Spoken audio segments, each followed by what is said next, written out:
بسم اللہ الرحمن الرحیم۔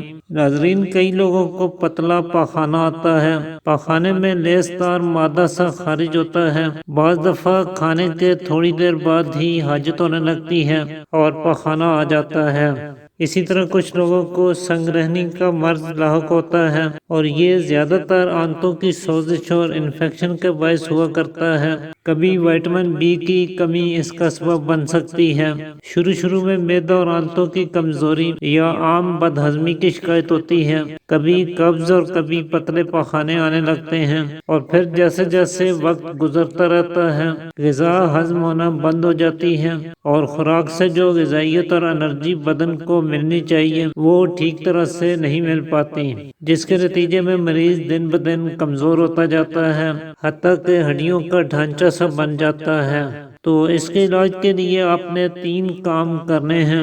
ایک تو آملہ کا مربع لے لیجئے اور روزانہ صبح سویرے اس میں سے 2 آملے نکال کر پانی سے دھو لیجئے اور خالی پیٹ ہی آپ نے اسے کھا لینا ہے۔ یہ آپ نے روزانہ استعمال کرنا ہے۔ اس سے آپ کے معدہ اور آنتوں کو تقویت ملے گی، جسمانی کمزوری کو بھی دور کرے گا اور پخانہ بھی اس سے نارمل ہو جائے گا۔ دوسرا، آپ نے ایک مختصر سا نسخہ بنا لینا ہے۔ اس میں ایک تو 10 گرام سبز الائچی یعنی چھوٹی الائچی لے لیجئے گا۔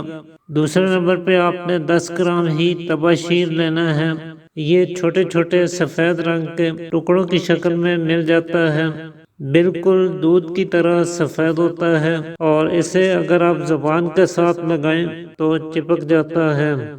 تیسری چیز جو آپ کو چاہیے ہوگی وہ مستگی رومی ہے، اور یہ زرد رنگ کی ایک قسم کی گوند ہوتی ہے۔ یہ بھی آپ نے 10 گرام ہی لے لینی ہے۔ اب ان تینوں چیزوں کو الگ الگ پیس کر خوب اچھے سے باریک کر لیجئے اور مکس کر کے رکھ لیجئے۔ اس میں سے 3 گرام دوپہر کے کھانے کے بعد اور 3 گرام ہی رات کے کھانے کے بعد تازہ پانی سے استعمال کریں۔ دودھ اور کھیر کسٹرڈ وغیرہ سے پرہیز کریں۔ البتہ دہی کا استعمال کر سکتے ہیں، بلکہ دہی میں سفید زیرہ ملا کر کھا لیا کریں تو یہ آپ کے لیے مفید ہوگا۔ باقی میدہ سے بنی چیزیں اور مٹھائیاں وغیرہ بالکل استعمال نہ کریں۔ ہلکی پھلکی ایکسرسائز کی روٹین اپنائیں تو انشاءاللہ تھوڑے وقت میں ہی آپ کو زیادہ بہتر نتائج دیکھنے کو ملیں گے۔